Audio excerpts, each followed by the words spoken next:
What's good, everyone? Having Ford back in the building. Hope y'all had a good weekend. We about to get into this final stretch of the NBA season. But first, let me introduce the squad we got tonight. We got my boy C Note. What's going on, my boy? What's good with it? We got my man T Hatch. What's going on, bro? What's good with it? We got nine one those finals over there, Mr. BT. What's good, y'all? We got D Doctor Esquire Hey, Dave holding it down. Hey, what's happening? What's happening? Info, And what's then happening? And then welcome back to the show. We got our boy Quinten Q. What's good with you, my boy? What's up? What's Welcome up? back. Appreciate it. Hey, he's famous, man. You got to put some respect on his name. He's famous, man. I'm yeah, just a He's been regular making guy. moves. He's been making moves, man. we got a celeb we got a studio today. I'm a regular guy. Yeah, man. A lot of b-ball action going on in the world right now, especially in the NBA. We finally have our two teams that's going to the NBA Finals. We got the Boston Celtics versus the Dallas Mavericks. We had the Boston Celtics knocking out the Pacers faster than Wilder with a 4-0 sweep. Mm. And then over on the west side, we had a little gentleman sweep with the Mavs sending the Timberwolves home in 5. Was going back to the East Coast. I mean, it was a far-gone conclusion. Boston had kind of one of the easiest routes to the finals. They had a lot of injuries on the other opponent's side, but Boston, they was pretty much a top team throughout the whole NBA season. So I don't think, regardless of injury, anything would happen. I guess we was trying to see if they would trick off if the other teams were healthy. But even with Porzingis out for about two of their last series, Boston just looked like the better team, and now they have an opportunity to get this Tatum and Brown duo their first championship ring after their second appearance in the NBA Finals, and after maybe about 4 or 5 times in the conference finals. So, T, how you feel about Celtics' chances winning this NBA Finals? What do you think they're going to have to do to face this Dallas Mavericks team? I'll give him about a 50% chance. Really, this is a pick'em series. It can go either way. Just to give you all interesting stats, Dallas in the postseason they make the most corner threes, and Boston gives up the fewest corner threes. That's something to look out for. When Dallas does, when Luka and Kyrie do move the ball, they're going to try to kick it, and then you have that hockey assist pass in the corner where PJ Washington's been at times good, hitting those corner threes. Derek Jones Jr. or Kyrie or Luka, whoever's in that corner. So that's something to look out for. So really, it'll come down to the perimeter. Really, can Drew Holiday and Derek White? You're not going to stop Kyrie and Luka, but can you make it hard for them? Porzingis obviously is an X factor and an underrated X factor. And Dre, we talked about this. Maxi Kleber coming back for Dallas. He gives him a different look at the big man position. He can stretch the floor if Boston goes small because Porzingis, he's tall, but he's not necessarily big. So if Lively or Gaffer get pulled out the perimeter, you might see a lot of Maxi Kleber in this series on the perimeter, especially defensively against Porzingis. If Lively or Gafford struggle to guard Porzingis on the perimeter, or just all over the court, because Porzingis can hurt you from multiple layers of the court. So that's an underrated guy that kind of came back in the conference finals. We see him get integrated into their rotation slowly, but with some time off, he could get reinserted into their lineup. But at the end of the day, it's really going to come down to the stars. Like Luka and Kyrie, we know what they're going to do when it's time. Can Brown and Tatum kind of figure out that dynamic and who's going to be that guy? And can Tatum kind of finish his ascent into superstardom? He's gotten all NBA teams, all stars. He's been to a finals. He had a terrible showing back in 2022. So this is kind of like the final step of his ascension into that superstar level. So it's going to be intriguing. I think it's going to be a good series. I expect it to go 6-7 games. Jason Kidd is also an X Factor. He's done a hell of a job coaching. I know a lot of people have criticized him. He kind of experimented with his lineups a lot during the regular season, but we've seen it with Josh Green already making contributions in the Western Conference Finals and throughout the postseason. So, yeah, I give J.K. credit, and we're going to learn a lot about Joe Mazzulla as a coach this series because Boston hasn't been tested throughout this postseason early. So it's going to be a good series, man. I'll give my predictions and who's going to win the series later on. So I'll pass it to whoever wants to go next. No, because you brought a good point about Tatum. I want to ask this to Q, because I know you train a lot of good basketball players. It's kind of seeing Tatum's kind of been like hot and cold a lot this postseason. We really kind of haven't seen a consistent Tatum like we're used to for the past couple of postseason runs. Is there something you see in his game that's kind of like that he can fix, or do you think it's just I don't know, he's just having some bad nights, but eventually he's going to have like a good finals run that's coming up? So I think what's been happening with him is a lot of people now in the postseason have been watching his film, so they know where his spots are.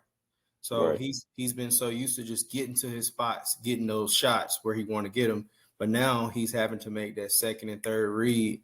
Not saying he doesn't practice that, because I know for a fact that he does.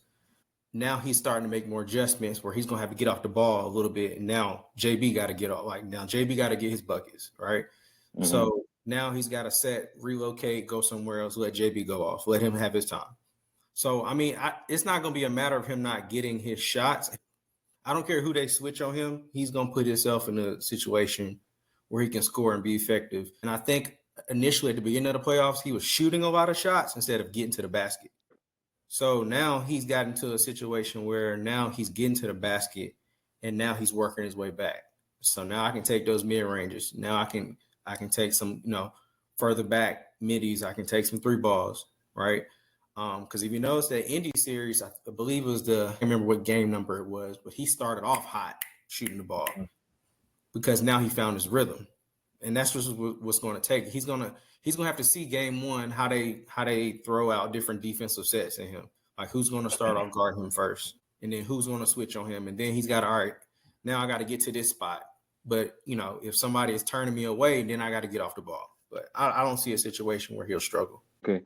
Yeah, I have a feeling maybe PJ Washington's going to take the assignment to start off, and maybe Derrick Jones or Derrick White's going to be on JB. So kind of interesting to see. Going into this next question, this was for you, BT, because I know you brought it up in the chat when Josh Hart was talking about, Derrick White probably being one of the more impactful, not the best, but impactful players on the Boston Celtics. Just kind of want to see your thought and see how you elaborate that, because we did have a little discussion in the group chat about it.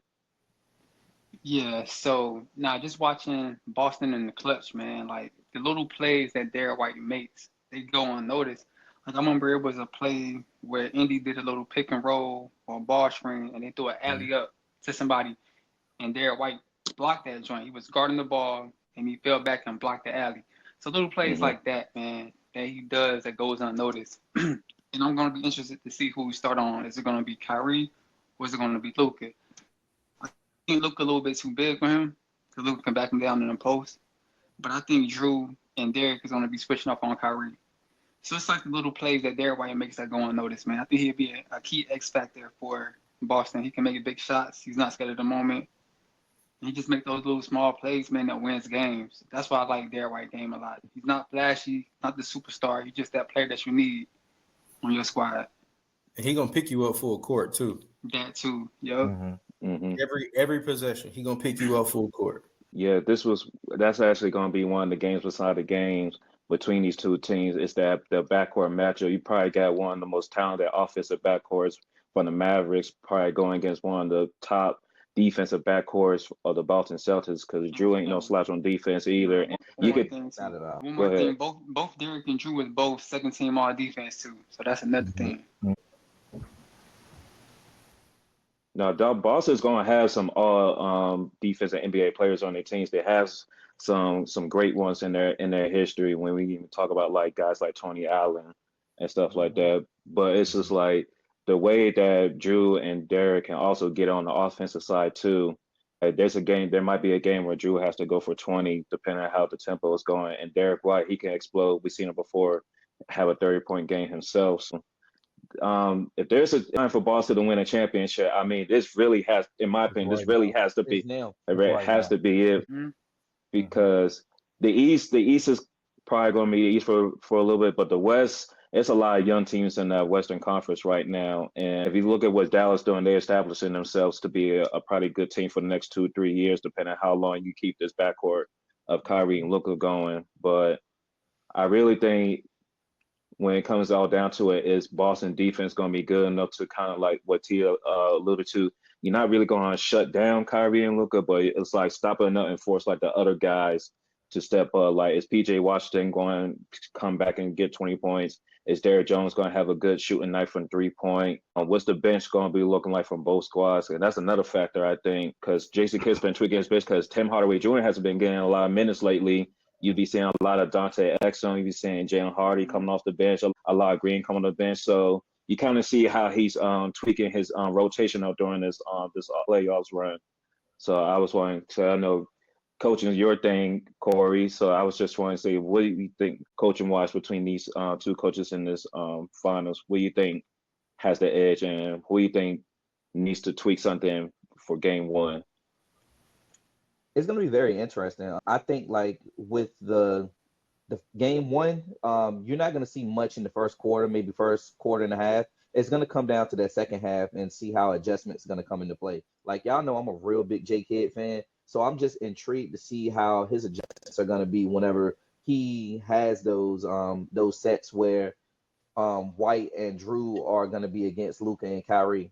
And also, too, if we do actually get to see a little bit of JB on Luka or even Tatum on Luka, because those are possibilities as well. They're not slouches on defense themselves. So it's just going to be whatever Kidd can come up with just to free up Luka and Kyrie and just see what we can go about from there. I think game two, that's when we're going to have to see what Boston does when it comes to adjustments.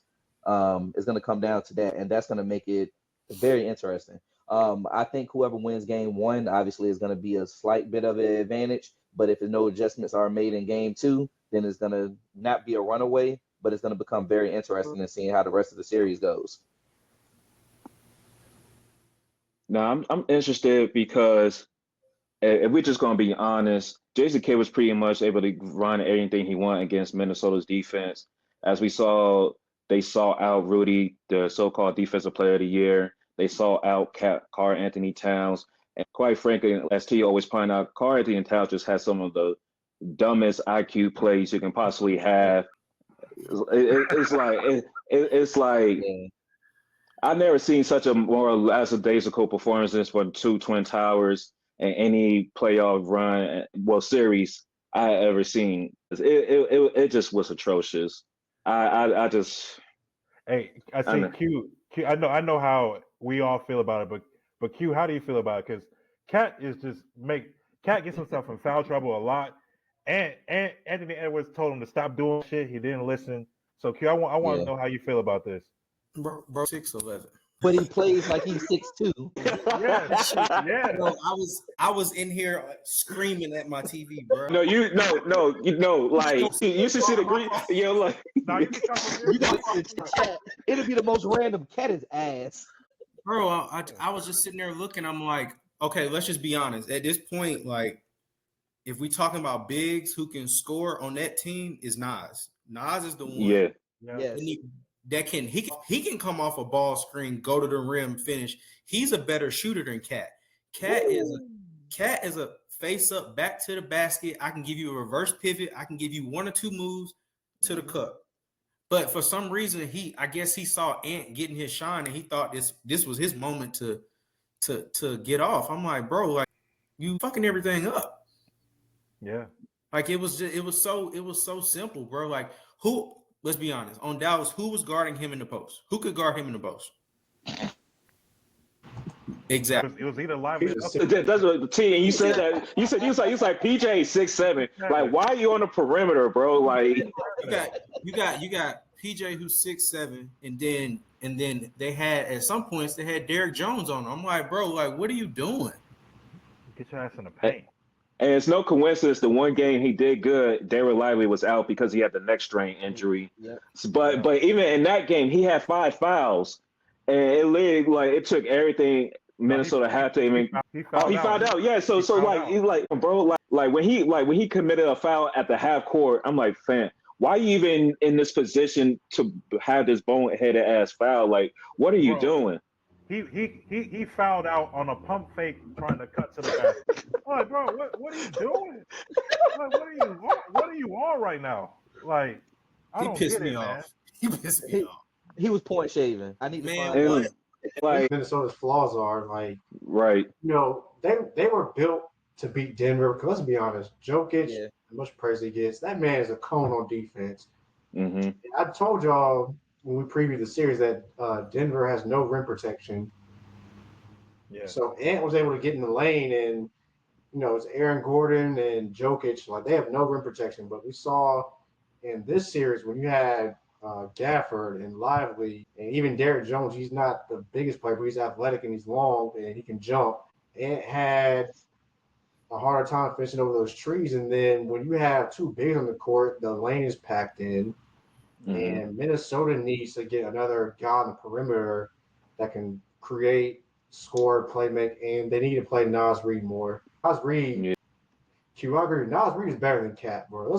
I've been saying. Yeah, he said it. I've been saying that Yeah. for the last 2 years. One, he plays within himself. I've been seeing it. Part of being a good basketball player is knowing how to play within yourself, not trying to do the most, knowing your role. And Nas Reed does his role very well. He's going to hustle. He's going to go to the basket. He'll hit some threes every now and then. He'll defend. He'll rebound. We saw that series where he blocked Jokic and then came out the court and got the Ant for the three. Oh yeah. Yeah. See, Cat's play in that Maverick series, it reminds me of one specific regular season game.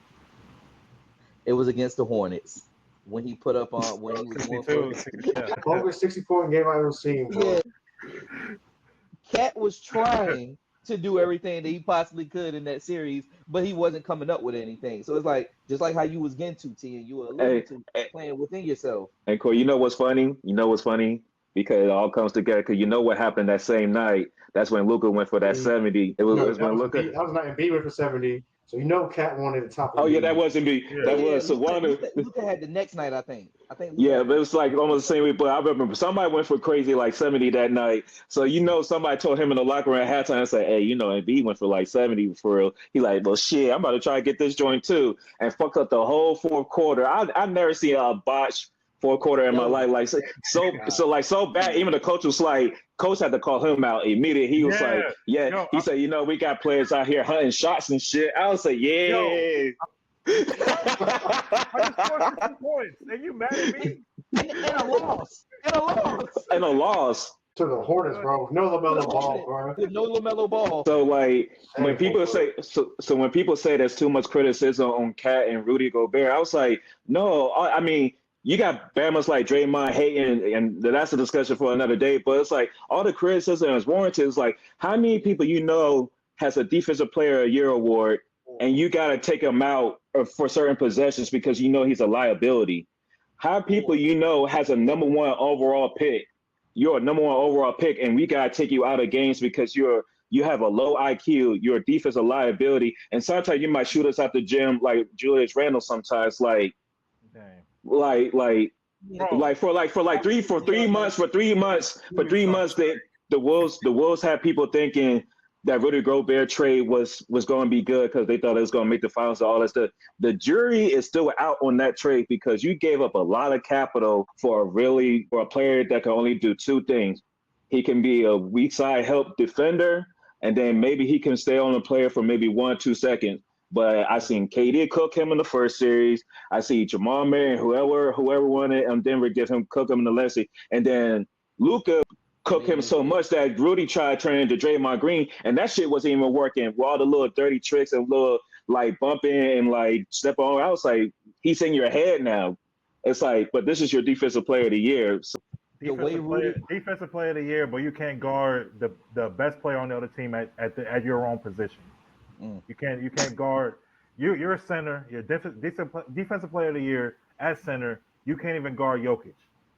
Like, can't even guard Embiid. Embiid cooks him too. Yeah. Embiid dropped 50 on him, bro. Embiid dropped 50 on Cat and Gobert earlier in the season when he was healthy, bro. Yeah. Played in that series. Well, at times throughout the series.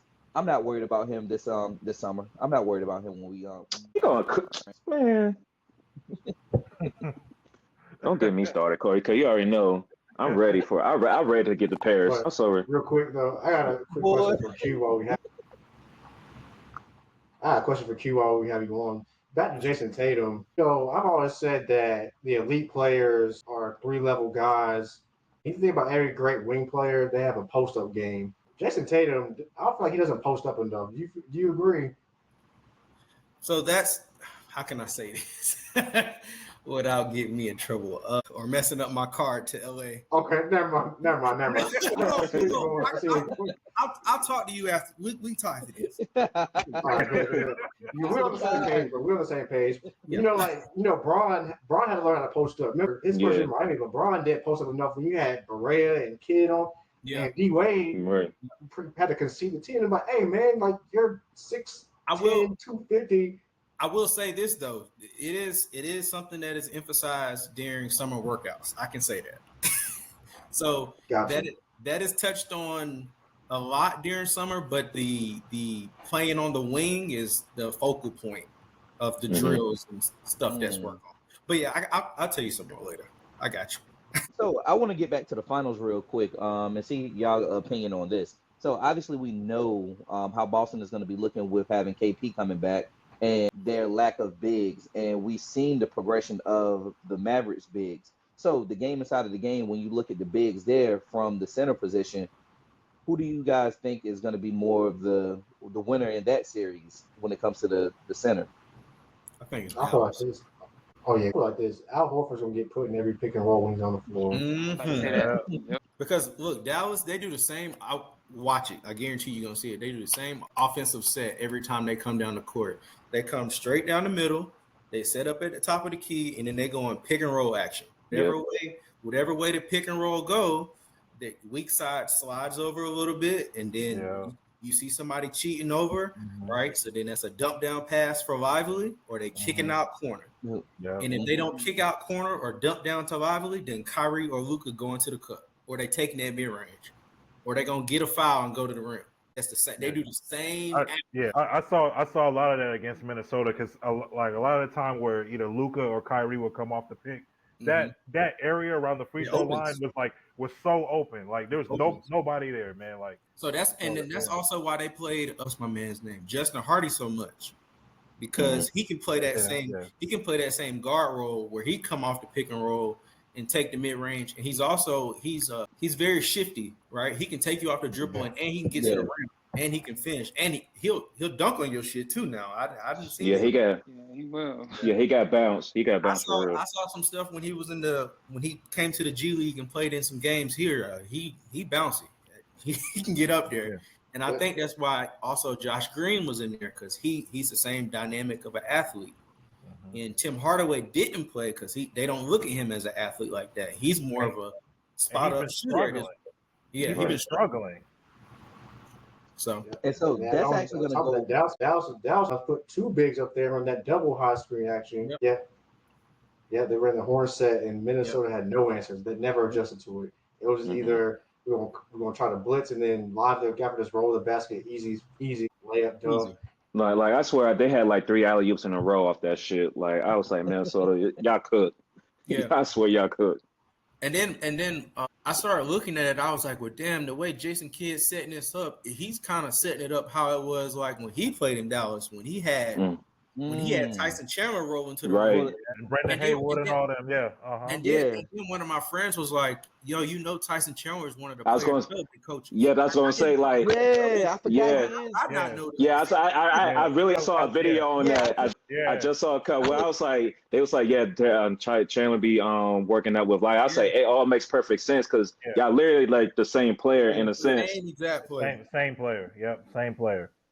I was just looking at their coaching staff because I forgot that Shamgod was still there. Yeah, he's still it made perfect sense. So that I knew they had him, and I knew they had Jared Dudley, but I didn't know that they're big. So the way the NBA usually works, they usually have 3 player development coaches. They'll do like a guard, a wing, and then a center development coach. So there's usually like 3 development coaches on each team.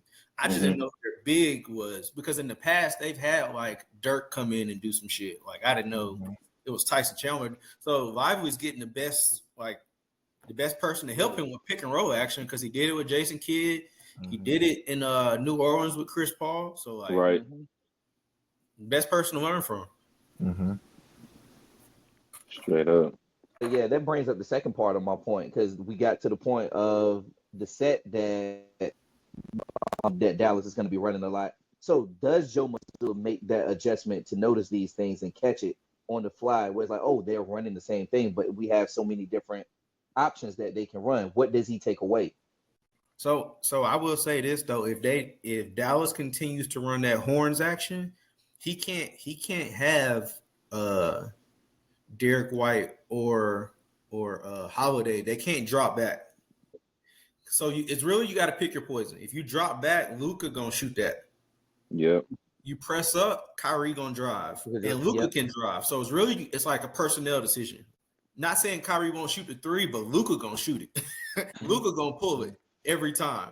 But it's like, and we also know what Luka gonna do as well too. Luka is gonna, if he drives past you, he's gonna wait for you to get behind him, and he's gonna do that little stutter just so he can get the foul as well. Yeah, he's big on veer. He's big on veer stepping. He's gonna veer, get the contact, and try to go to the rim. So, to answer your question, it depends on the personnel. That's how I look at it. Gotcha. And then a game inside a game. We got Kyrie going back to Boston again. This is second series against Boston. No, actually, technically his third series against Boston since he left the Celtics a few years ago. So far, he's 1-1 because he did gentlemen sweep them the first time they saw each other. Then, of course, Boston came back and sweep the Nets. But that was kind of during like when Ramadan was kind of set during that time of playoff. Ramadan came early this time, so this time he should have a little bit more energy and everything. But we say this when the Warriors play the Celtics, that crowd is unforgiving, and it's some racial undertones that be going on during that game. And for certain players that haven't been to a finals, the Celtics is really not the ideal team you be going up against, especially when you guys start off on the road. With what you thought you heard before, it's gonna be times 11 in that building. Yeah. The ghost of Red's gonna come back for sure. So I'm interested to see how like some of the younger players be able to handle that, especially players like Derek Lively and Green, because I mean, I don't have to see.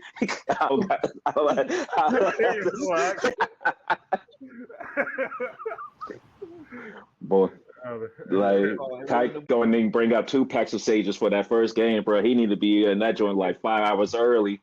Yeah, all them dudes. Jason Kidd gonna get called every name in the book. Talking smack to a coach during the game is wild, bro. But only Boston I can see doing that shit, bro. You called that a set fucker? That's what you go to see in Boston, bro. I don't know, man. Even Shamgar might catch a few random strays. Not Shamgar, cuz. You know that crowd is unforgiving. They don't give a fuck, bro. That's why whenever you go to a Boston Celtics game, you gotta look in your section and be like, "We gonna be cool tonight. No ERs, no hard ERs tonight. All right, cool. You gotta look. You gotta make sure, see who you're around." Make sure everything's you talking to a team, you talking to a fan base. The Red Sox ain't shit, the Patriots ain't shit, the Boston Bruins ain't shit. They putting all their energy into this one team and this one series because they know if the Celtics don't win this shit, they don't know when that next title coming to that city. So it's gonna be ugly. Those first 2 games gonna be ugly as hell. Yeah, they will be. But I'm wishing for a Kyrie buzzer beater for either game 1, game 2. I needs that. I needs that for the culture. I needs that. Hell yeah. Suck the life out of there. Red really gonna come from hell.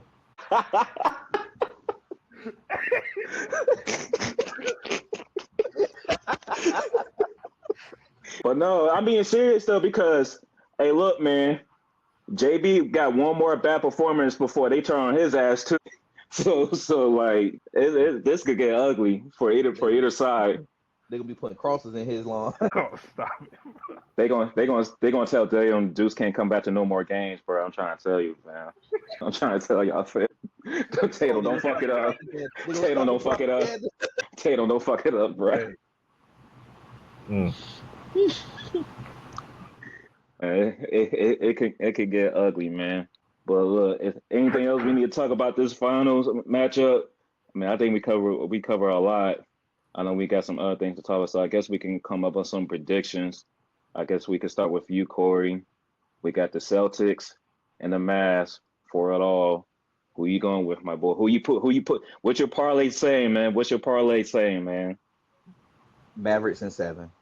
Yeah, here we go. I know me. I love Kai. I need Kai to get this.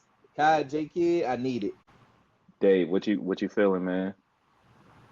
Man, this is a disgusting ass matchup, man, because ain't nobody to root for. Except for a few people, but I got Boston in 7. If you're gonna win a champion, if Boston, this duo of Tatum and Brown, if they're gonna win a championship, it has to be this year. If it doesn't happen this year, it's not gonna happen. At least we're not both of them playing on the same team. Fuck all that. I want the hostility. Boston in I need 7. the hostility. I need all the hostility. And how has that agenda worked for you so far, Corey? How many rings have they won? How many rings have they won? At least this postseason, how have these agendas worked out for you so far? It was getting joke out the paint. That's all I cared about. One out of like 20 that worked. That, Oh no, 1v20.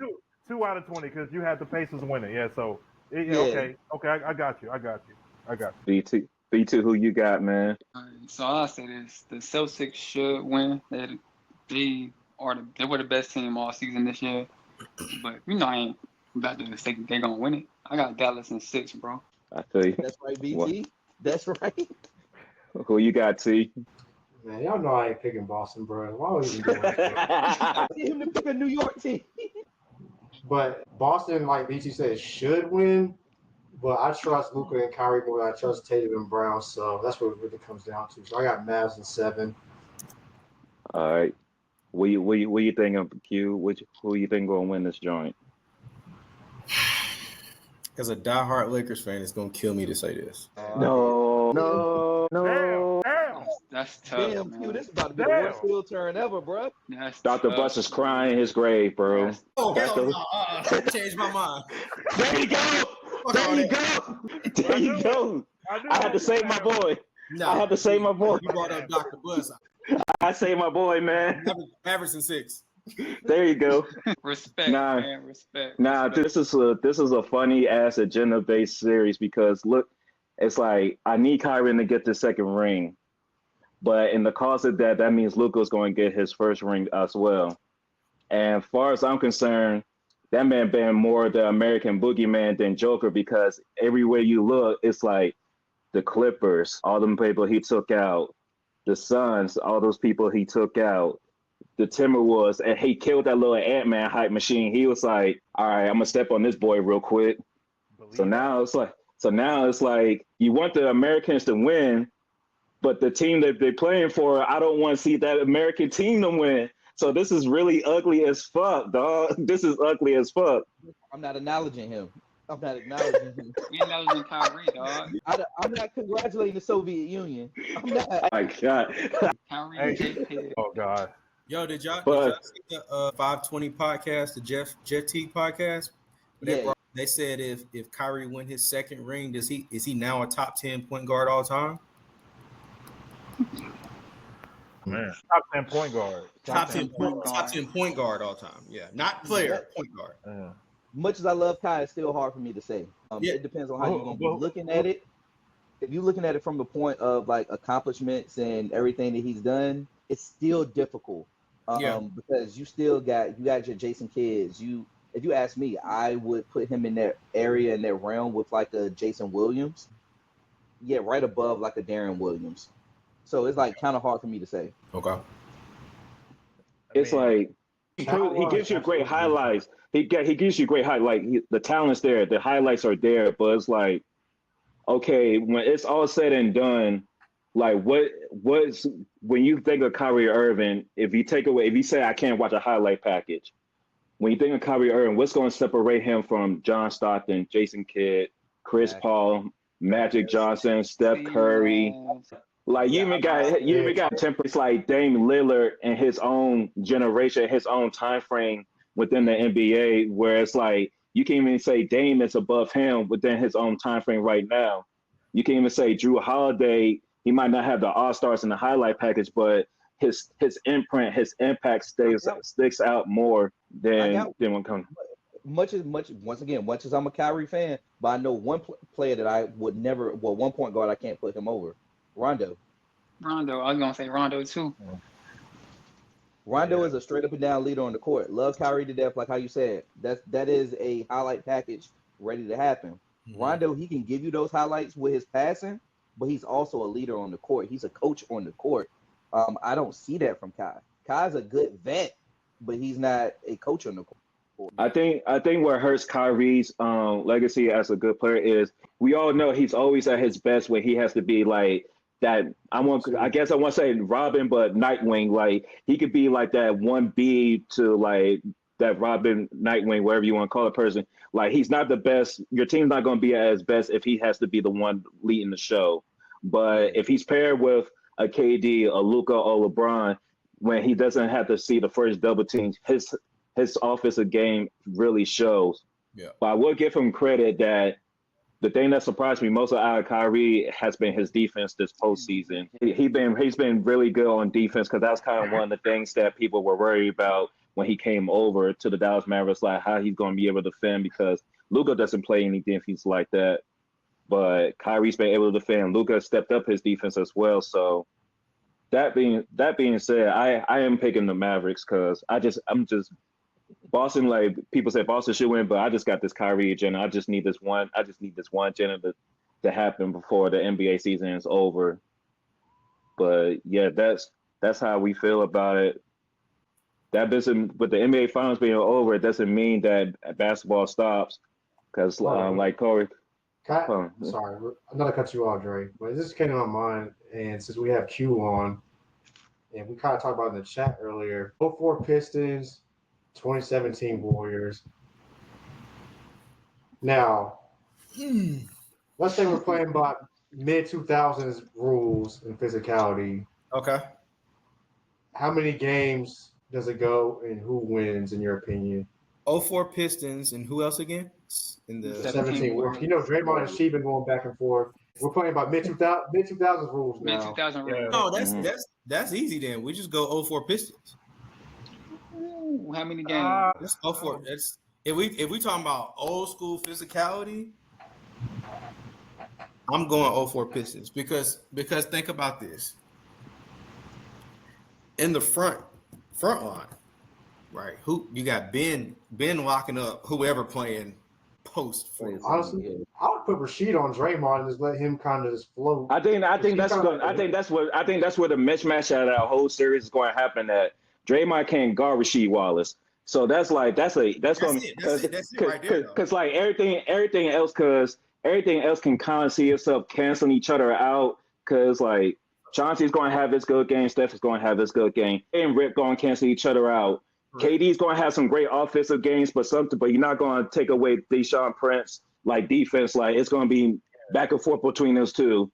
The center position, we know the Warriors don't really rely on the center position. Ben Wallace is going to be there like so that 4 position is where that difference maker is going to be. And I'm sorry, ain't no way in hell you telling me Draymond's going to be checking the fuck out of Rasheed Wallace. There ain't no way.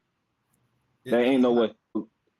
So that 3 and 4 is really where that series going to be because KD has to be that super against Tayshaun Prince defense because Rasheed Wallace is going to annihilate Draymond Green in that post.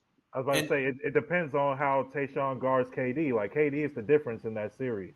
And if we accounted for the bench too, that's what I was about to say. The Warriors bench is deeper than the Pistons rotation was back in 04. So if we're gonna count that in. Y'all know me. I'm a coaching guy. No. You think about the pre-KD bench, not the KD bench. They didn't have much of a bench when KD was there. You're thinking about before KD. Yeah. Yeah, but they still have about serviceable people like because Ian Clark was on that team. You still had like Sean Livingston, David West. Like those are serviceable enough for that type of team that it will keep them in the series. They're good enough. But then I would tell you this: that 04 Pistons team, their top 2 players off that bench was Antonio McDyess and Lindsey Hunter, right? Lindsey Hunter. Momentum core too. Yep. Momentum core, yeah.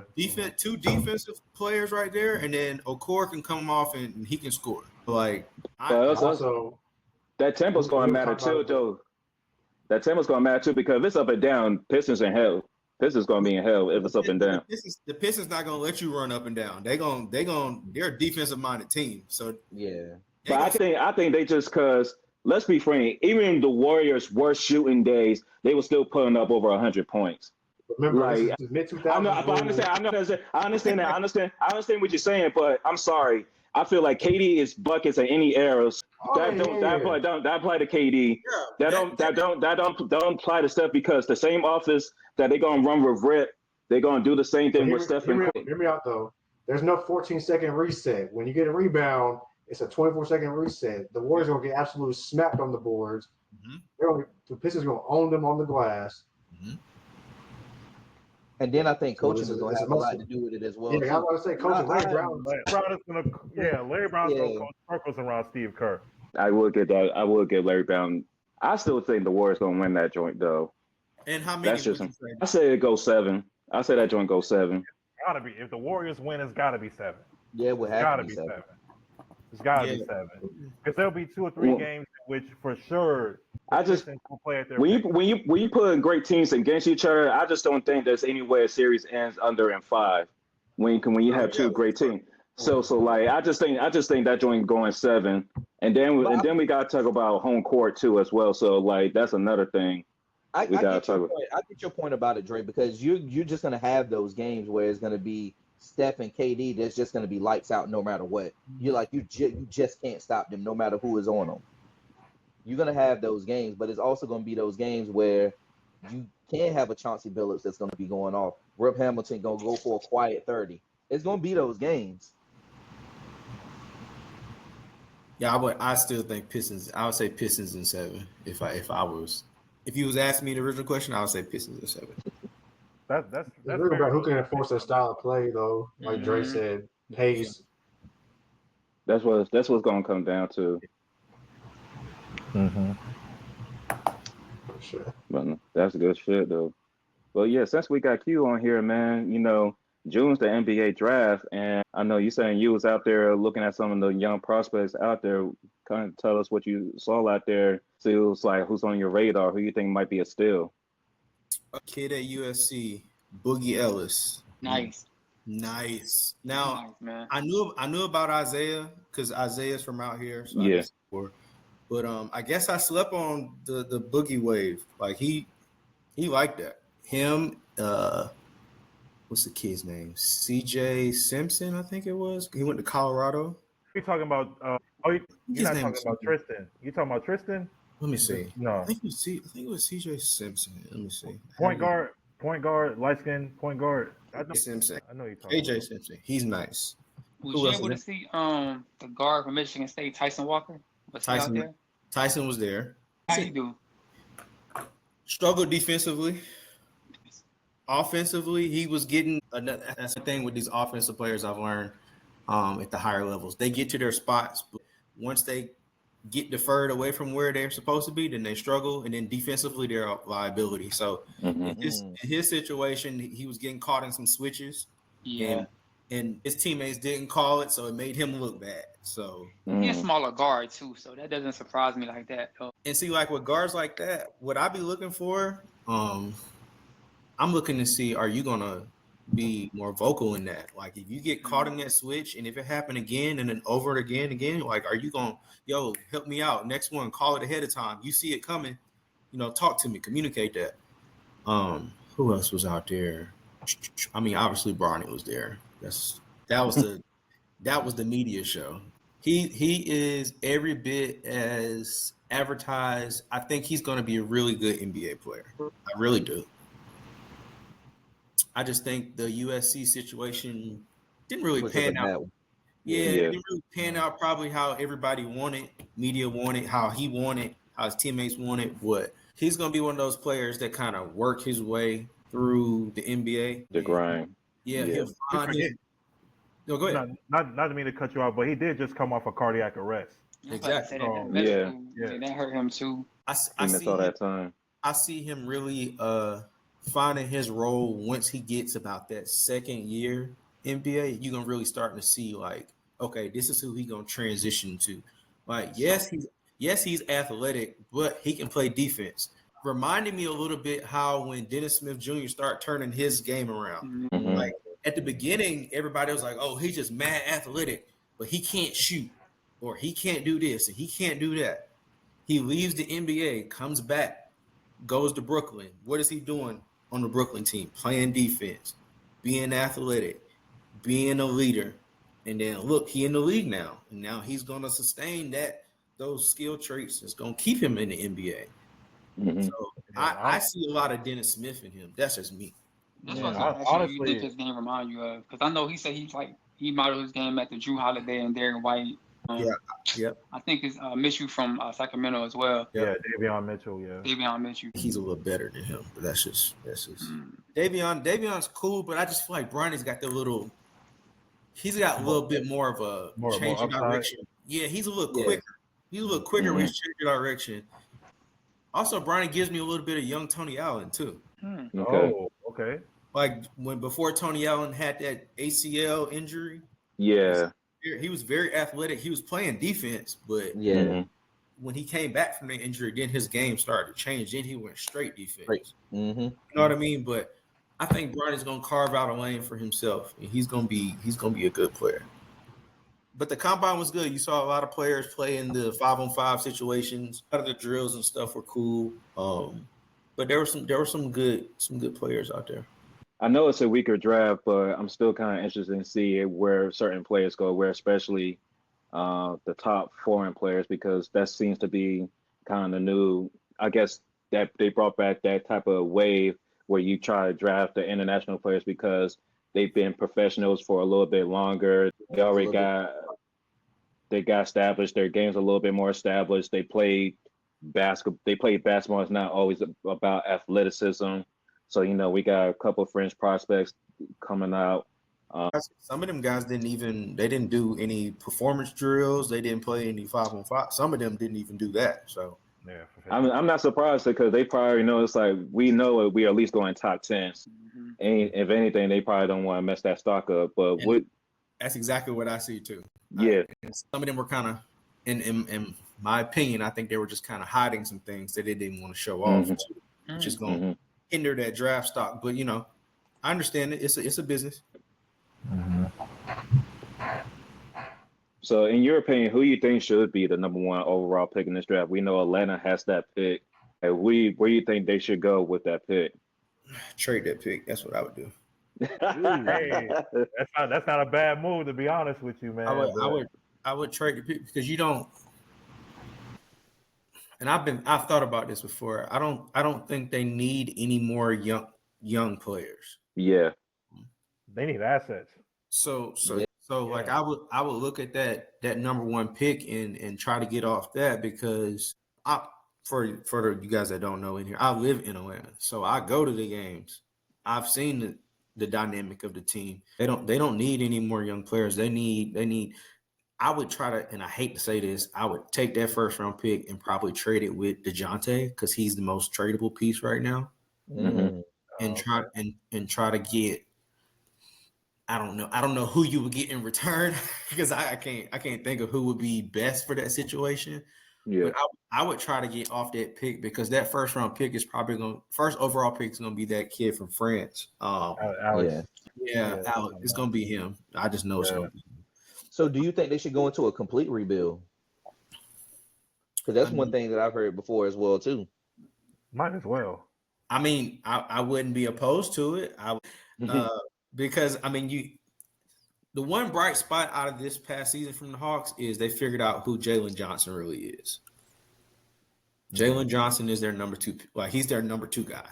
To me, it's trade Jalen Johnson and DeJounte gonna give y'all what he gonna give y'all. Like it hasn't been a consistent thing with him this past season. So that's what I'm saying. He's a tradable piece. Like he's showing y'all when Trey was out, he can be clutch. He can score. Yeah. So if he's an asset and I got a first overall pick, I'm trying to take those two and get what I can for that because now I don't see them. I heard a lot of the trade a San Antonio. Wemby.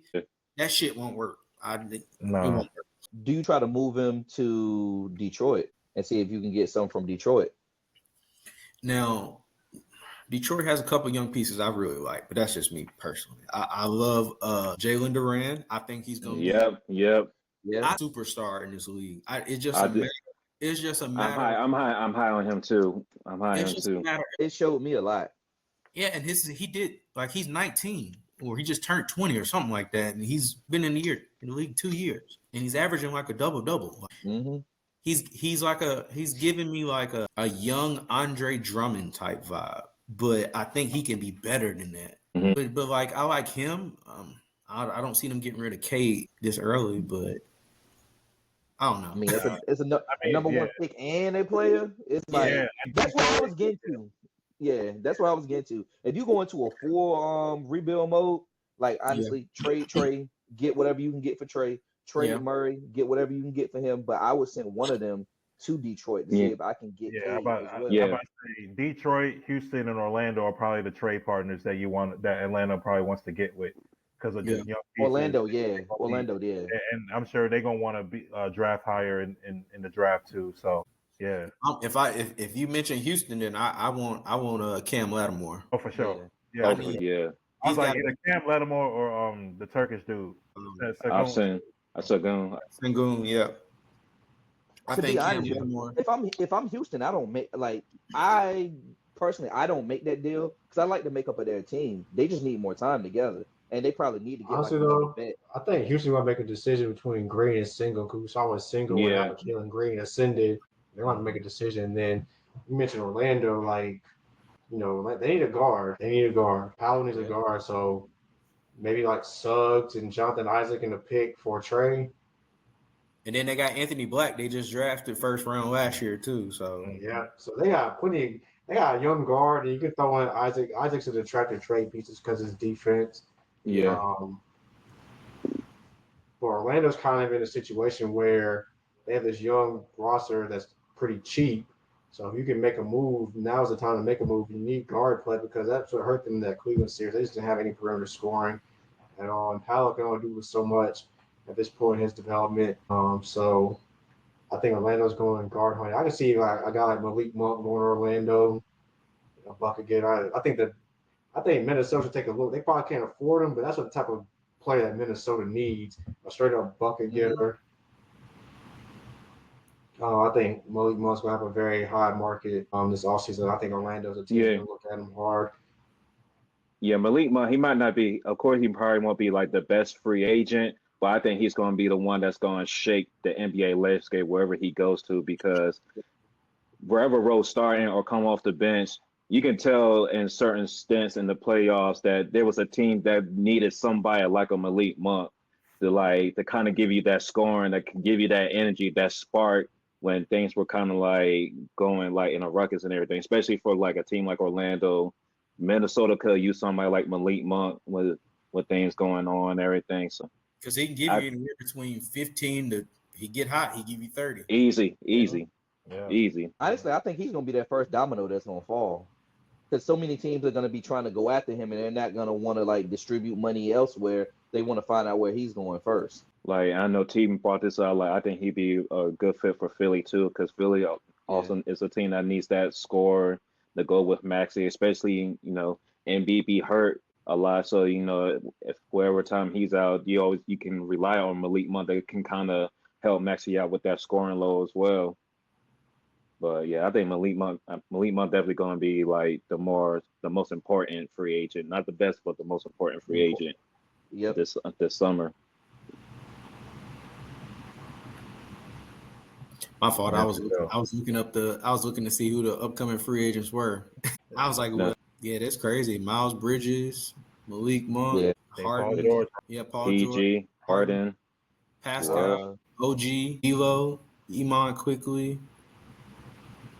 It's a nice little crew. Yeah, so that's also going to be interesting because Toronto traded OG and Pascal away, and those two are not guaranteed to stay with the teams that traded for them. So I hope they got their wallets ready to bring these dudes back because if you trade these dudes for 1 year rentals, both of those teams going to take a step backwards if they don't retain those players. I think Pascal will stay in Indiana. I think Indiana's going to give him whatever he wants. Yeah, He played well in the postseason. I find it hard leaving the Knicks, but I think Philadelphia is also interested in OG, so that's going to be very interesting. If they don't get like a Paul George or Jimmy Butler, they might just go after like more complementary pieces like an OG and Anobi plus another role player as well. So Philadelphia is actually the team to watch in agency because they have the cap space and teams are kind of be waiting to see what they do as far as like you said, Jimmy Butler, Paul George, possibly even a Brandon Ingram trade because Brandon Ingram's gonna get traded at some point. Like the right's on the ball. I really like that. I really like that Brandon Ingram trade to them. I would really love to see that. Mikal Bridges. There's gonna be a lot of moving parts this offseason. Trade. No, I think they will because we saw because some of these teams they was like, okay, this is like we had some young good talent. It's like their first like postseason.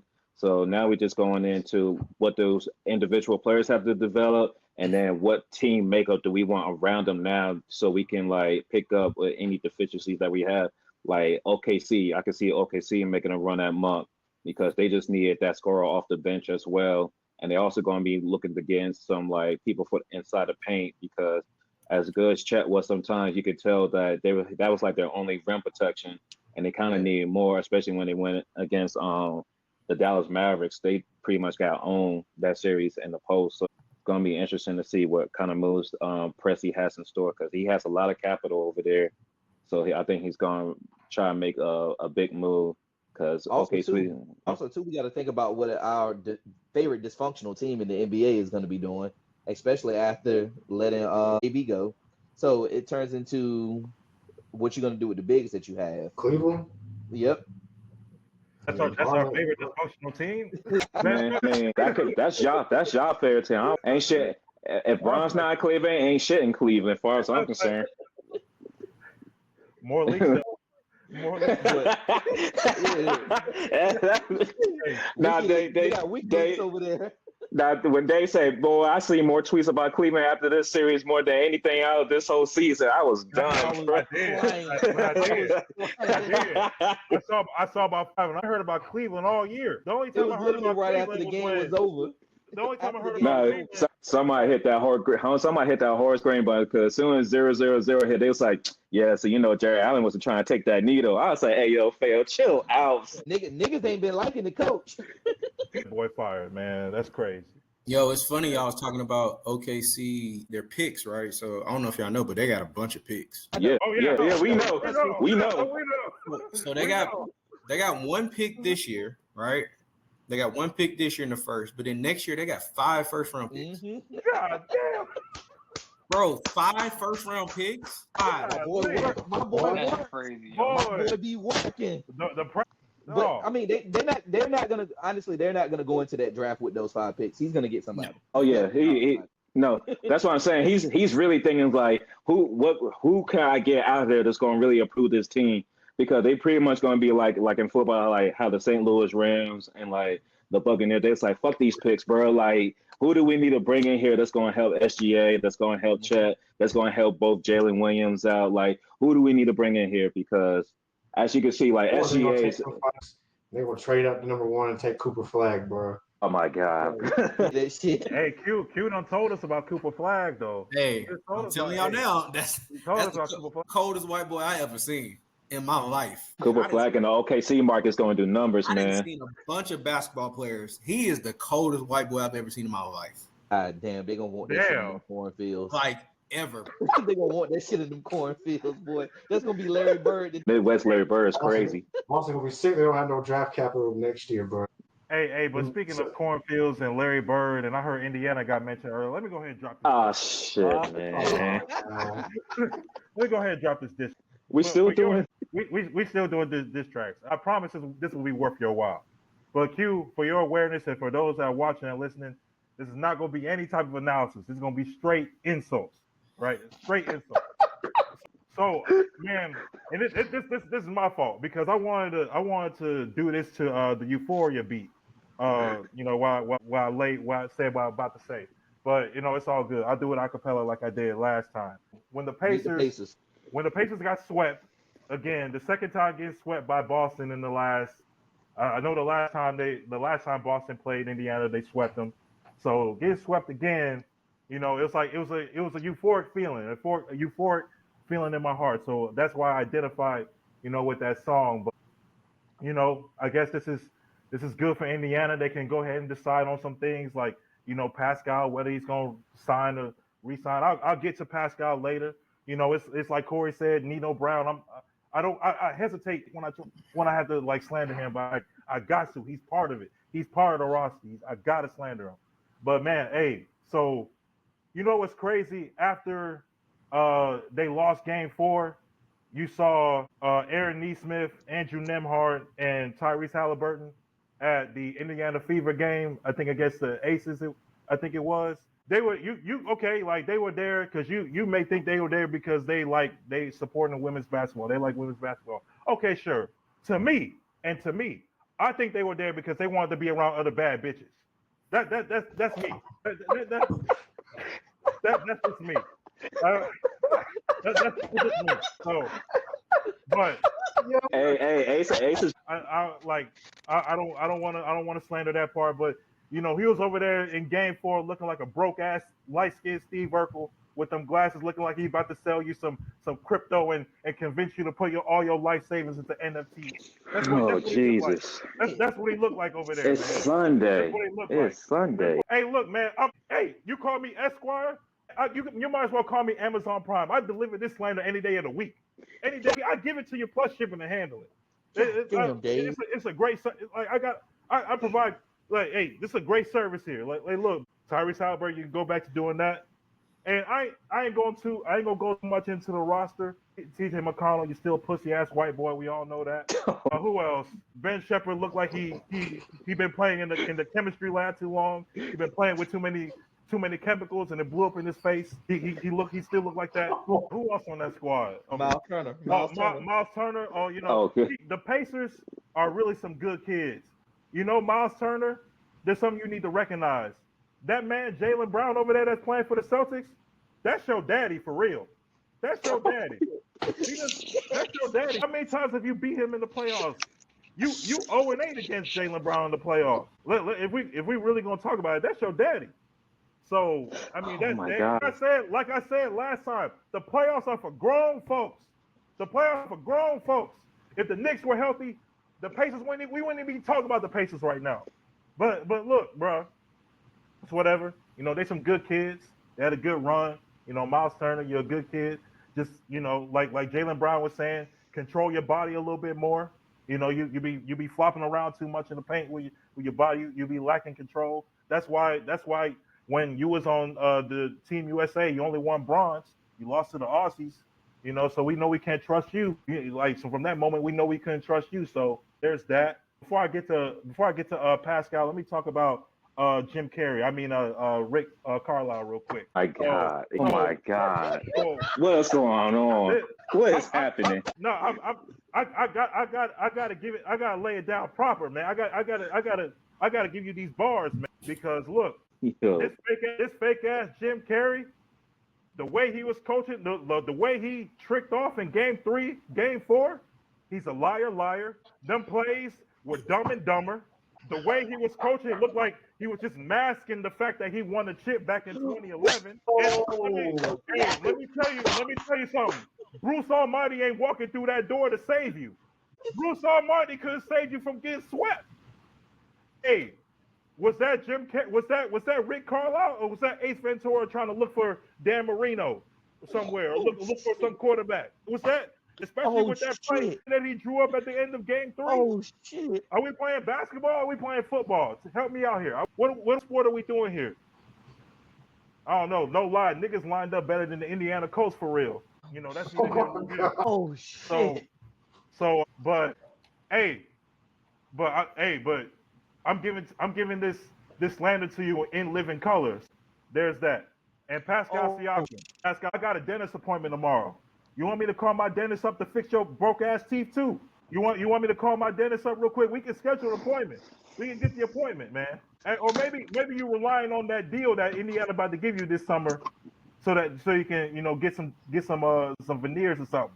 And look, hey, game like this whole series, Indiana wanted 2019 Pascal Siakam that was cooking Draymond Green, that was getting buckets, that was able to get that first max deal, right? Instead, we got Larry Nance. We got Larry Nance. Actually, I don't know if we even got Larry Nance. We probably got discount Biombo in Game 3 and Game 4. We didn't get enough. We didn't get what we were supposed to get. And they about to give you millions of dollars. They about to give you a max deal, and this is how you act. This is how you act. This is how you act. Like, come on. Like, be for real. Come on, Pascal, I appreciate you what you did for Toronto. But you still an ugly ass nigga, bro. And you on the ops. And you on the ops now. So that's it. Back to the regularly scheduled programming. Yo, hold on, bro. What these niggas do to you, dog? What they do to you, son? Man, what did that nigga do? What they do to you, bro? I gotta know, man. Look, what they, man? Come on, man. They front runners. They are some big ass front runners, bro. They are front runners. All that chucking and jiving that they was doing against the Bucks and the Knicks, you didn't see none of that against the Celtics, bro. You didn't see none of that, bro. Go ahead, Q. Go ahead. The thoughts expressed by Esquire Dave do not reflect on Quinten Q. Tyrese, I love you. I will see you in LA this summer. Yeah, this all Esquire right here. This all Esquire. I forgot who we had the fuck on here. So my bad. Yo, Dave's place of slander is it may have surpassed my Saint. You know how many times I got kicked off this show because they was like, no, you don't need to listen to more of this shit, man. this platform is trying to protect my ears, Mo. God damn, Dave. Hey, but speaking of Indiana, let's transition to the W and talk about how Caitlin Clark getting pushed around and shit. Because first of all, so let's provide some context real quick. The Indiana Fever played the Chicago Sky yesterday, Saturday afternoon. The first matchup in the W with Angel Reese, Camila Cardoso against Caitlin Clark. Indiana was able to get their first home win of the season. I believe they're 2-8 now on the season. Physical game. Indiana won by 1 point. There were some plays that stood out. There was actually, when we get into let's talk about this because I'm disappointed with all parties involved, to be honest with you. So let's compare and contrast between what's basketball and what's unnecessary. When a shot goes up, that play in which Angel Reese boxed out Caitlin Clark and Caitlin Clark flops, you can say she flops or whatever.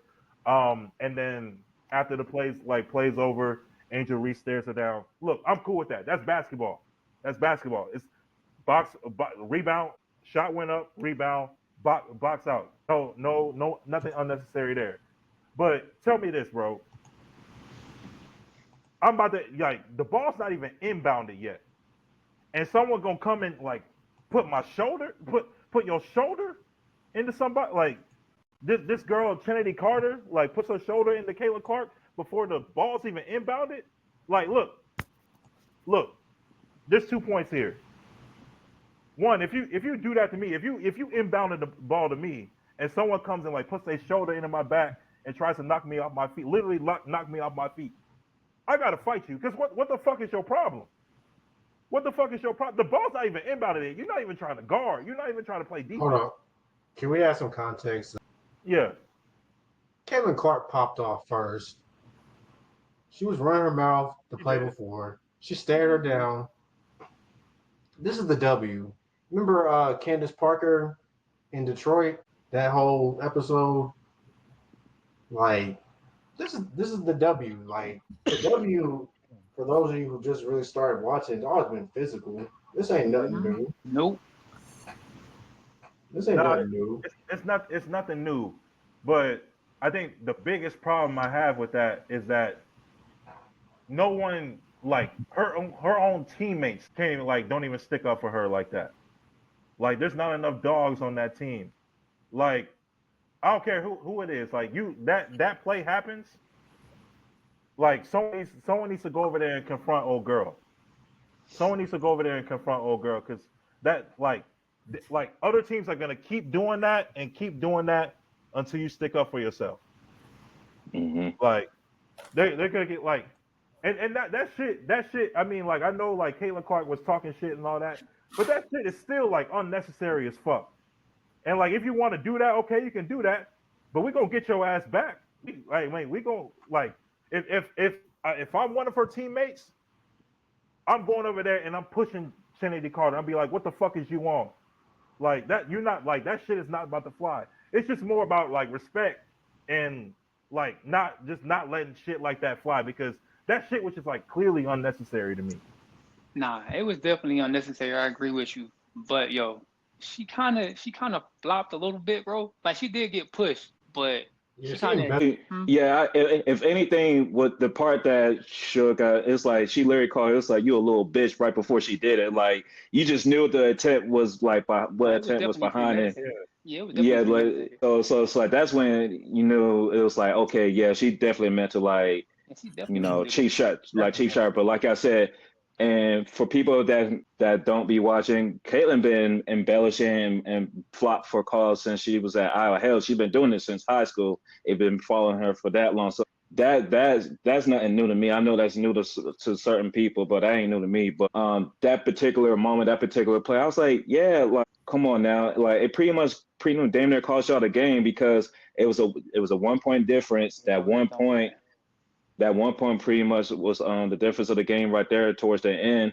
And if the rest was actually doing their job, that could have been a flagrant where it could have been 2 shots in the ball. So it was like y'all had the flow, y'all had the momentum, y'all pretty much ruined it by doing that. So and then you don't want to answer no questions after the fact Nah, because that's whack as shit. That's real whack. so it's like if you don't want to answer questions, then don't do the act. It's as simple as that. But it's something that we don't need to have like everybody having like discussion on it for like 5 days straight. It happened. The game's over and over with. Hell, Fever had another game tonight, and which is crazy because this is their 11th game. They ain't 11 games already. Some teams haven't even got to 8, and they had no practices yet. So hopefully they get it. Hopefully this time is good for them to kind of like come together as a team and kind of figure things out. Because honestly, they just haven't looked good as a unit yet. So hopefully they take this time and actually get some practice in to figure all that out. And like the Fever coach was like in the press conference talking about, I'm not trying to get fined. We just gonna keep sending this to the league. Fuck that. Fuck all that sending clips to the league. If you want this shit to stop, you're gonna have to make it stop like for yourself. Like you're like people like your team is gonna have to stand up for themselves. Whether they're jealous of Caitlin Clark, I don't think they are. But whether they're jealous of her or not, that's your teammate. Like it's like I agree 100% with what Matt Barnes is saying. Like Matt Barnes had to stick up for pussy ass Blake Griffin and Chris Paul. Like he had to stick up for those guys because they were the stars of the team. Hold on, Dave. Hold on, Dave. Teammates can be jealous. Remember when Magic Johnson, we saw it in the wintertime, dog, and it's been noted. A lot of his teammates did not like Magic when he first came in there because he was arrogant and shows as a savior of the league, and it's the same dynamic going on here. We have this savior of the league coming in. Yeah, People are gonna be like, they're gonna be obviously adjusted things, especially with the amount of coverage that is brought. Yeah. So we have seen plenty of examples of teammates being jealous of before and Across not sports. sticking up for them or trying to haze or do whatever. Like this happens in every sport. yeah. I mean they could be. I just didn't want to claim that they were jealous or not. But I mean they may be jealous, right? I mean it'll make sense, but I don't know. Like sending clips to the league is not gonna work. Like it's not. That's not it. Like and other teams, like from what I've seen, they've been just locking Caitlin. Like they like the hard screens and all that. Like that's basketball. That's part of it, But that shit where you just gonna check me. Like we're not like the ball's not even inbounded yet. Like, come on, man. Like, and no one's gonna stick up for me. All right. I mean, I'll be honest with you. It could be worse for Caitlyn if you want to be honest, because this from what I've seen so far, what they've been putting her through is child's play. Because I can go back to like Candace Parker's rookie season. They tried everything against her when she came into the league because it's almost kind of that same dynamic because she was winning at Tennessee. She was this prototype because she got that high because she won the high school dunk contest. So she came in with a lot of fanfare. And then you get drafted to the LA Sparks and play with Lisa Leslie. So there was like a lot of fanfare and everything. But guess what? She took on that challenge. She won Rookie of the Year. She won MVP, and she got them to like either the conference finals or the championship game. So it's like, so Caitlyn just has to adjust. She just has to adjust, and I know it's hard because out of all the sports leagues across all sports, the WNBA is literally the hardest because you literally just finish college and then within a month and some change, you're in the pros already. So there's really no time for like conditioning, no time to like gain some muscle mass, no time to really try to learn offense and everything. You pretty much going in this on the fly as soon as you get drafted. Of course, there was going to be some learning curve. Me and BT and Dave, we're not surprised what's going on. We know she was going to struggle. We've seen it with Sabrina. We've seen it with Kelsey. We've seen it with other rookie players that when they came in highly talented, that there's going to be some resistance. Like these girls, you thought it was hungry in the NBA and everything. It's even worse in the W. The spots are limited. 13 out of 36 players on rosters from this year's draft class. Only 13 made a roster. There's known players, known vets that didn't even make a roster this year. So it is cutthroat. Damn right, they're gonna be like, oh hell no, this young ain't about to take a check off my plate. So this Caitlin just gotta adjust and be ready. Like you gotta target him back. And if you didn't think it was gonna be like this, then you was kidding yourself. That's all it is. I mean, that's how it's supposed to be, especially like when you got a class of rookies that are claimed to, have this movement behind them to change the league or what have you. It's gonna be like that. There's gonna be, they're gonna get defended harder. That's how it's supposed to be. That's how it is in the NBA when rookies come in. I expect that. I've been cool with all of it so far. It's just like really like one play, like the unnecessary shit. And then you can't even stand on it, like when you get talked about it. That's the shit I didn't respect like the most. So, I mean, I'm cool with it. Like they locking her up. Like like as long as it's basketball, I'm cool. But all that unnecessary shit, nah, man. Yeah, I'm cool with that too. It's like, damn, you don't like charter flights, man? Like I thought that was cool, bro. I want my own little private joint too, man. I want just play. I want to set some orange juice on the plane. Like, man, I want my own seat. Just play defense and get on the flight, bro. Like, it could be all simple, man. Like, come on, man. Like, I don't get it. But support the league, though. Support the league. Baddies be at the game, though. Baddies be at the game. Say this, bro. Yeah, fans don't watch the game, bro. Don't even like basketball, bro. They just like narratives, bro, and agendas. The discourse has been annoying as shit, bro. Come on, y'all don't like basketball, bro. And I think that's the biggest thing. If you love the game, you'll go watch it. Is that people not supporting because they don't love the game. That's what I think it all boils down to. I love basketball in general. It could be a Division III basketball game on TV. I'm watching that shit. Me too. Yeah. I watched the UL League the other day on YouTube. You know what I'm saying? NBA Africa League Championship. Yeah. The TBT about to start. Yeah, TBT is. That's my shit. That's my shit. Yeah. But it's just crazy because most of the people that are doing all the chirping on social media don't even really watch the games, bro. They just see that one clip and they try to hop onto an agenda. Yeah. Whether it's political, race, or whatever, they try to get their input in. Yeah. Cause you know what's funny, T? You know what's funny, T? Because when Alyssa Thomas chokeslammed Andrew Reese a couple of weeks ago, it was crickets, though. It was crickets, though. It was crickets, It was crickets though because Alyssa Thomas chokeslammed the shit out of Angel Reese and she got tossed from the game. So it's like, so why y'all ain't stand on that? So you feel me? So it's like, listen, just like watch the game, don't watch the game. When it comes to like, cause y'all know how I feel about Chris Paul because one of the things I don't like about his ass is he be doing that dirty shit. And I feel like if you're that good, you don't need to be doing that. Especially when it's going to cost your team like momentum and cost your team points. Sky had a really good run until that play, and then it really just went completely to hell after that shit. So it's like, what did it get you? It got you the wrong kind of notoriety because now it's like you were supposed to be on this like come up story because she was a high draft pick a few years ago. It wasn't working out for her, so she left. She's coming back. You got your coach talking up you saying, I think you're one of the best players in this league, period. And then you kind of like then show none of that. And you was having a good team. You was scoring, like you was locking up, you was doing good. And then we're not going to remember that because of that one play. So you did yourself a disservice by doing shit like that. Like if you would just play it straight up, people will remember you for all the right things.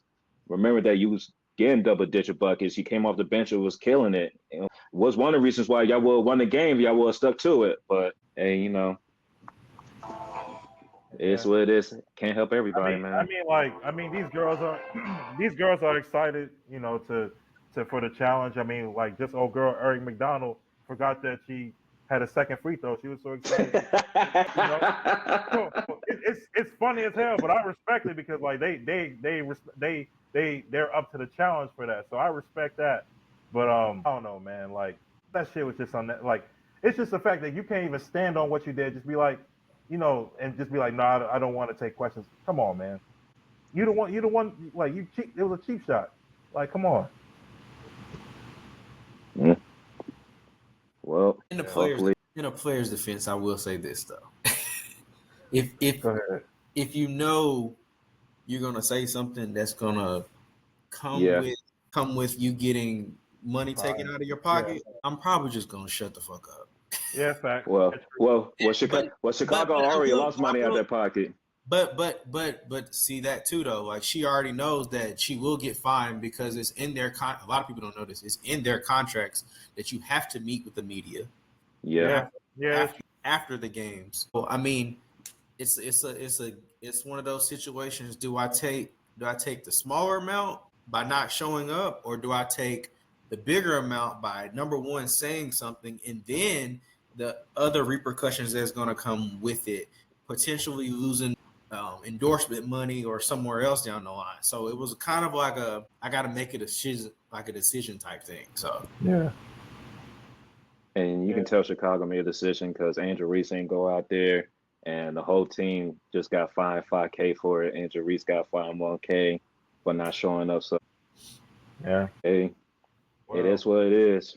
Yeah. Ice up, Caitlin. You still good? It is what it is, or it is what it ain't. And for Caitlin, I think she's got to look at it like you guys talked about how she can learn from the WNBA players that have been through this. But just think about it in general in sports. Like even if we stick to strictly just basketball, think about when Bron, and I'm not comparing her to Bron, but I'm just saying like when Bron first came in the league, them first couple of years was rough, but he really didn't have his moment until he played that Pistons team, and then he was like, all right, I'm about to hit y'all with 20 straight and show y'all what's up. You know what I mean? Go back even further with Jordan. Jordan's first couple of years, he couldn't get over that hump. He couldn't get over the Pistons until he got.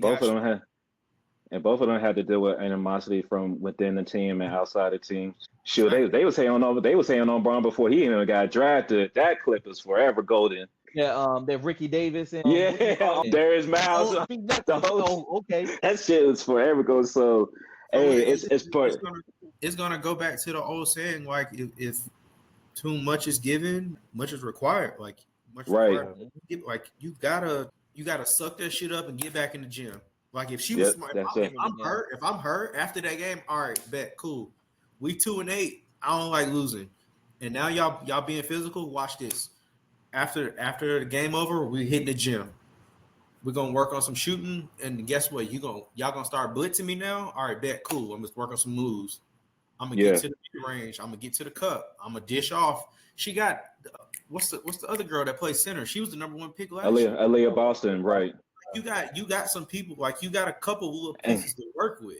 And I think that's why I'm hoping they get out of, because they play 11 games with no practices. So and they've been working with a new system because of course you got a player like Caitlin, you want to feature her and everything.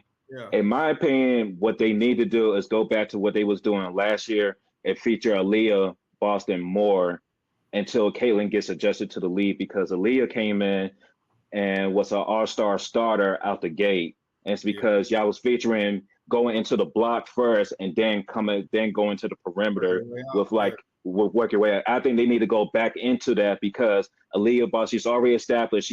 She can bang with all these other girls down low. She has the skill set. And now that you drafted somebody like Caitlin, it's going to open things up because you have your Kelsey Mitchell, you have Clayton now. So dump it down low first, establish that, then like you said, work your way out. And I think they start doing better once they get that going. Yeah. Because Caitlin having the ball in her hand, we all know, we seen literally every single game. They blitzing that thing as soon as she gets to half court. They blitzing that joint. They're gonna blitz now. What they doing different in the W now with her with a blitz? They blitzing her from every angle now. Like right. Now she did the same move. She would just come off the pick and go to her right. But now they know that right coming. But when she come off that pick and go to her left, she don't shoot that as much. But if she come off that right, she's shooting it every time. I don't care how far it is. But if they start blitzing you going to your right, and now you got to shift and go to your left, then you see what I mean? Like now she's got to make more adjustments. That's what I'm saying. That's what she really got to lock in, get in that gym.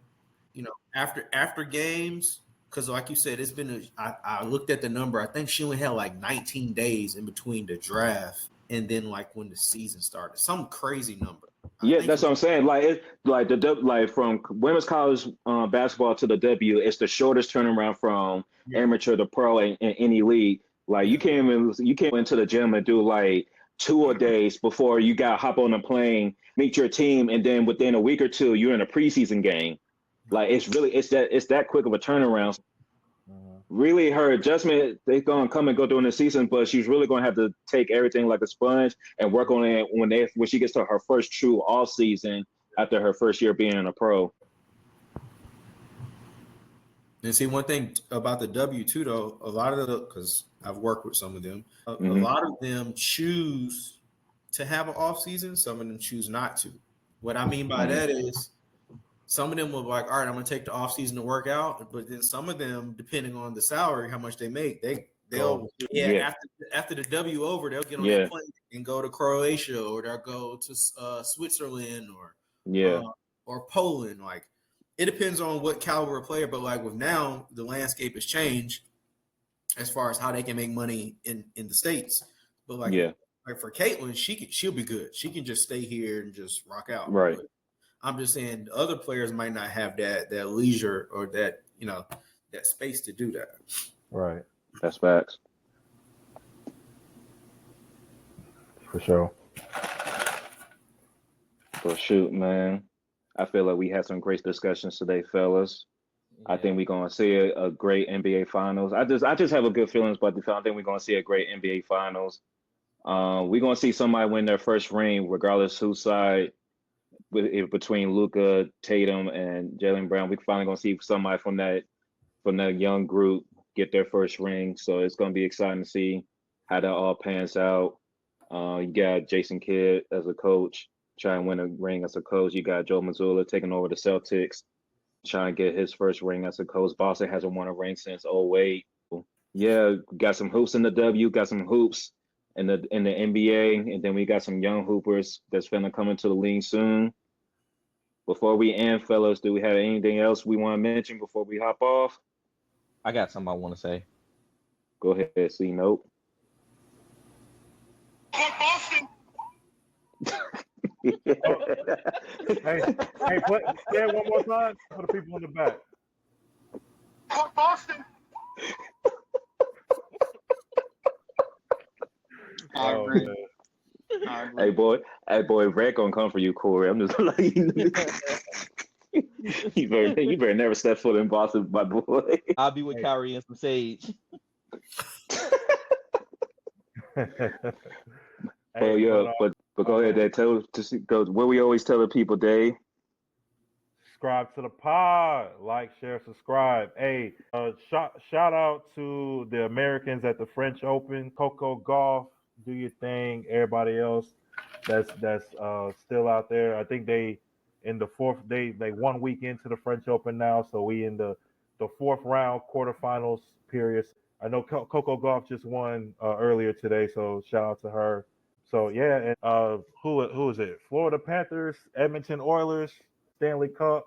If you're into hockey, that's the matchup starting next weekend.